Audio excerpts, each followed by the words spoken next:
ये कोजागरी पूजा का दिन था। इस दिन बंगाली हिंदू पारंपरिक रूप से देवी लक्ष्मी की पूजा करते हैं। उसी दिन गुलाम सरवर ने शाहपुर इंग्लिश हाई स्कूल में लगभग 20,000 मुसलमानों की एक विशाल सभा आयोजित की, जहां उसने उत्तेजित होकर भड़काऊ भाषण दिया। उसके उग्र और जहरीले भाषण को सुनकर भीड़ में अल्लाहू अकबर और हिंदू रक्त चाहिए जैसे नारे गूंजने लगे। गुलाम सरवर ने ऐलान कर दिया कि पूरे नोवाखली से हर काफिर को मिटा दिया जाए। कलकत्ता की तरह ही नोवाखली में भी ये सभा जल्द ही एक हिंसक जुलूस में बदल गई। इस उन्मादी और बर्बर भीड़ का पहला निशाना बना शाहपुर का बाजार, जहां हिंदुओं की सारी दुकानों को जला दिया गया। इसके बाद भीड़ नारायणपुर के जमींदार सुरेंद्र नाथ बोस के घर पहुंची और वहां हमला कर दिया। इस हमले का दर्दनाक वर्णन जस्टिस जीडी खोसला ने अपनी पुस्तक ईस्टर्न रेकनिंग में किया है। वे लिखते हैं कि हमलावरों ने सुरेंद्र बाबू के घर में आग लगा दी। जब घर जलने लगा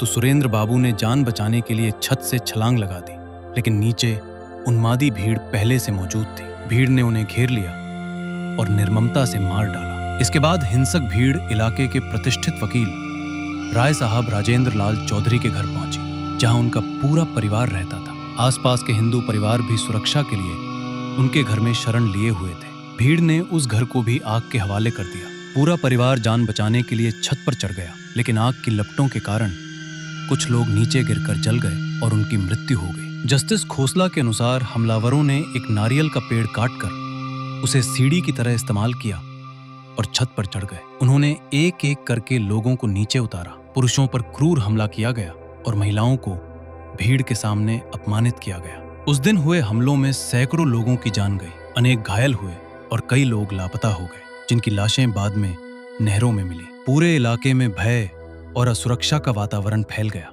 बताया जाता है कि योजनाबद्ध तरीके से इलाके को बाहरी दुनिया से काट दिया गया। पुल तोड़ दिए गए, सड़कों पर अवरोध खड़े कर दिए गए और जलमार्गों को भी बाधित कर दिया गया। परिणाम स्वरूप स्थानीय लोगों के लिए बाहर से सहायता मंगाना लगभग असंभव हो गया। 14 अक्टूबर तक पूरे देश को तो छोड़िए, बंगाल के लोगों को भी ये नहीं पता था कि नोवाखली में वास्तव में क्या हो रहा है। 15 अक्टूबर के बाद जब कलकत्ता के कुछ अखबारों में खबरें प्रकाशित हुईं, तब लोगों को स्थिति की भयावहता का अंदाजा हुआ। नोवाखली के विभूति भूषण दास ने कलकत्ता में रहने वाले अपने बड़े भाई को एक पत्र लिखा, जिसमें उन्होंने उस समय की घटनाओं का दर्दनाक वर्णन किया। इस पत्र को अमृत बाजार पत्रिका ने we all have become Muslims शीर्षक से प्रकाशित किया, जिसे पढ़कर पूरा बंगाल स्तब्ध रह गया। इसके बाद पूरे देश में इस घटना को लेकर तीखी प्रतिक्रियाएं होने लगीं।